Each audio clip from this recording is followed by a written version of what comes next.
A CBF terminou de montar nesta semana o seu sistema de fair play financeiro. Ele ainda tem um prazo até dia 13 de novembro, ou seja, esta sexta-feira, para receber as últimas sugestões e vai ser apresentado formalmente no dia 26 de novembro, em um evento da CBF Academy, o Summit. Quais são os clubes que passariam pelo crivo desse fair play financeiro se ele já estivesse valendo em 2024? Você vai descobrir nesse vídeo.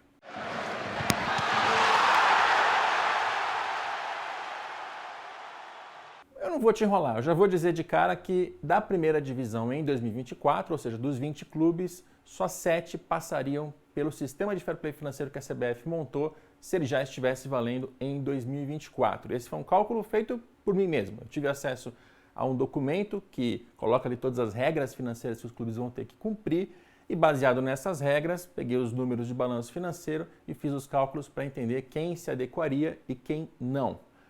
Flamengo e Palmeiras, obviamente, acho que não tem nenhuma surpresa aqui, são 2 desses 7 clubes, são os clubes de maior faturamento, que conseguem pagar suas dívidas em dia e eles se enquadram em todos os critérios. Além deles, passam também Atlético Paranaense, Atlético Goianiense, Criciúma, Juventude e Cuiabá. Esses são os 7 clubes que, se as regras já estivessem valendo em 2024, não teriam problemas, estariam aprovados. Todos os outros 13 que eu não citei estariam reprovados por motivos diferentes. Então agora eu vou explicar melhor como funciona esse sistema que a CBF está propondo. O sistema foi montado com base em 4 pilares. São eles o controle de dívidas em atraso, o equilíbrio operacional, ou seja, os clubes não podem dar prejuízo, o controle das dívidas de curto prazo, para saber se ele tem condições de arcar com as obrigações que ele tem pela frente nos próximos 12 meses, e também o controle de custos do elenco, para entender se o clube não está gastando mais do que poderia com contratação de jogadores e com salários que prometem a eles. Deixa eu passar por alguns desses pilares para você entender melhor como é que o cálculo é feito. Em primeiro lugar, o controle de dívidas em atraso eu não consigo medir porque o sistema que faz essa medição ainda não existe. Inclusive, essa é uma das propostas desse grupo de trabalho montado pela CBF para criar esse sistema. Vai haver uma entidade, um órgão, como queira chamar, que vai acompanhar as contas dos clubes, ele vai fazer uma medição 3 vezes por ano de como é que estão essas finanças e ele vai ter também sistemas para determinar se o clube tem dívidas com outros clubes, com agentes, com jogadores e se ele tiver dívidas, ele vai ser reprovado no sistema de fair play financeiro e também não vai mais poder contratar jogadores, registrar um jogador no BID, isso não vai acontecer se ele tiver com algum tipo de atraso.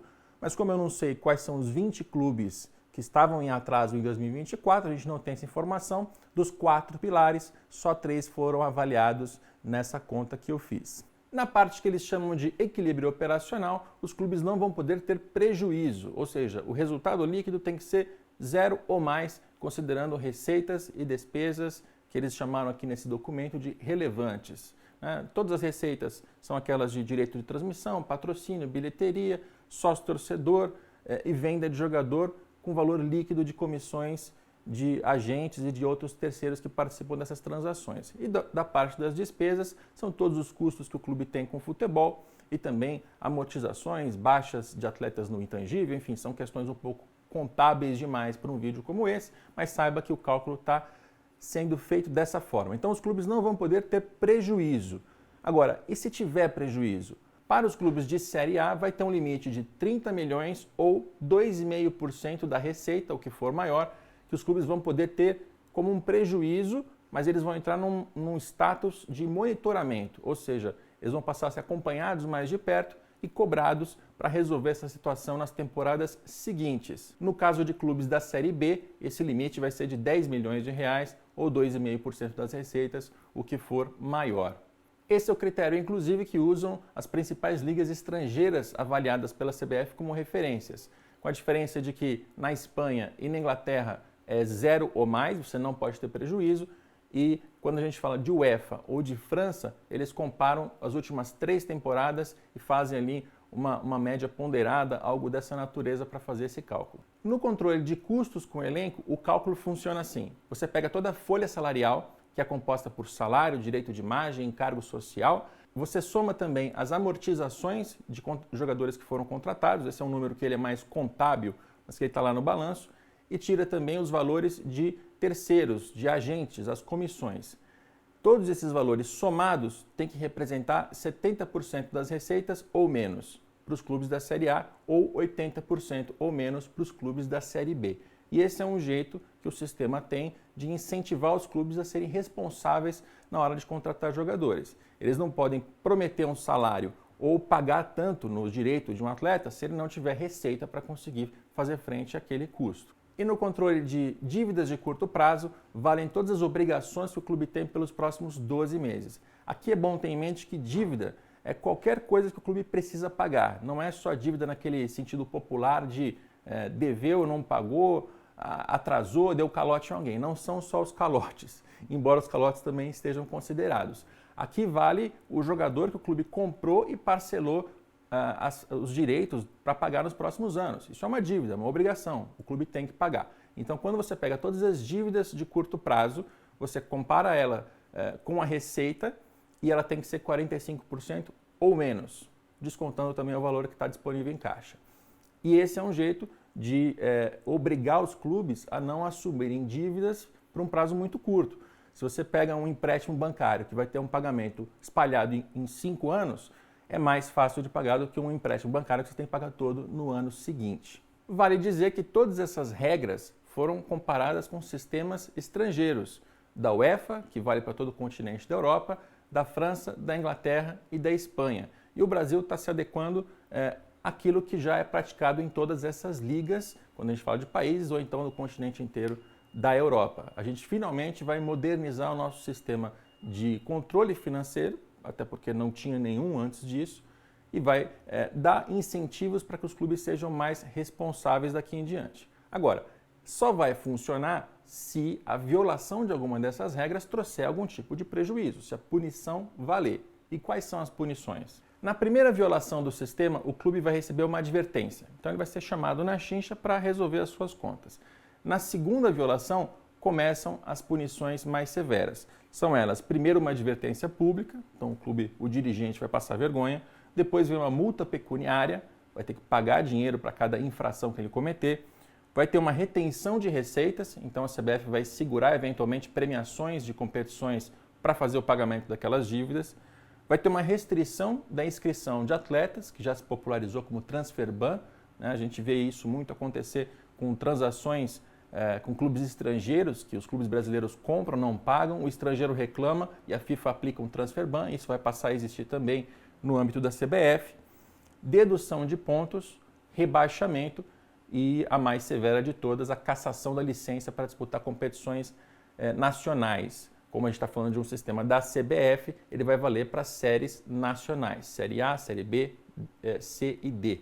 Campeonatos estaduais estão debaixo da jurisdição das federações estaduais. E só para terminar, além dessas regras financeiras, tem mais algumas limitações. Então, vai ficar estabelecido nesse sistema que clubes de mesma propriedade não vão poder jogar as mesmas competições nacionais. Então, se um grupo como o City, que compra o Bahia, vai ter também um clube que está eventualmente na terceira divisão brasileira, esse clube sobe, não vai poder jogar ambos a Série A, ou um ou outro.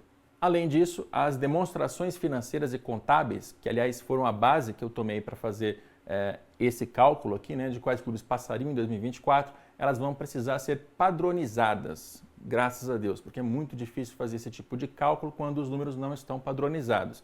Aliás, antes tarde do que nunca, eu te digo, pode ser que nesses números que eu calculei tenha alguma diferença para a realidade, por quê?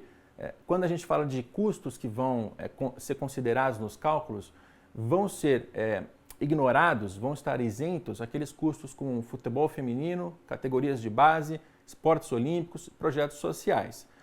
Só que eu não tenho como tirar esses números da conta porque nenhum balanço de clube brasileiro mostra esses números. Alguns mostram gasto com a base, mas futebol feminino, projeto social, esporte olímpico, quase ninguém. Então, não tem como fazer o cálculo com as informações disponíveis. Na hora que o sistema estiver valendo, pode ser que alguém tenha um gasto muito relevante com essas linhas, que reduza e eventualmente se enquadre. Então, não leve o que eu estou falando aqui a ferro e a fogo.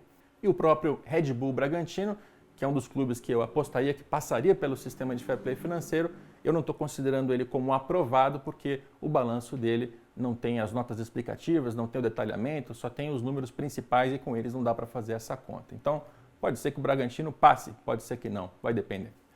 O que vai valer mesmo é o sistema de fair play financeiro a partir de 2026. Os clubes vão ter um período para se adaptar, né? Vão ter um período de transição em cada uma das regras. Ele vai começar a valer já em 1º de janeiro de 2026. Dívidas que estão em aberto vão precisar ser pagas até novembro de 2026. E a gente espera que finalmente tudo isso seja implementado, porque vai fazer muito bem ao futebol brasileiro. Se você quiser ter acesso a esse documento que eu estou citando aqui, que é um documento da CBF, acesse a minha coluna no Estadão, porque eu vou colocar lá para você poder baixar e ver você mesmo quais são as regras e eventualmente ter algum detalhe que eu não contei nesse vídeo. Eu volto semana que vem. Tchau!